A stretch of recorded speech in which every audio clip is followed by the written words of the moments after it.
I am sorry. তুমি কিছুই বোঝো না। 3 বছর আগে বোঝো না, তুমি এখনো কিছু বুঝতেছো না।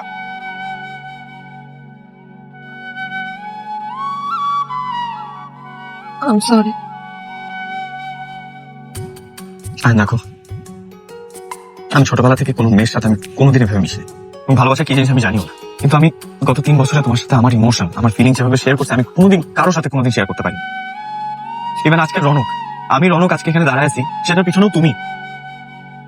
তোমার ইন্সপিরেশন, তোমার সাপোর্ট ছাড়া আমি কখনো এখানে আসতে পারতাম না।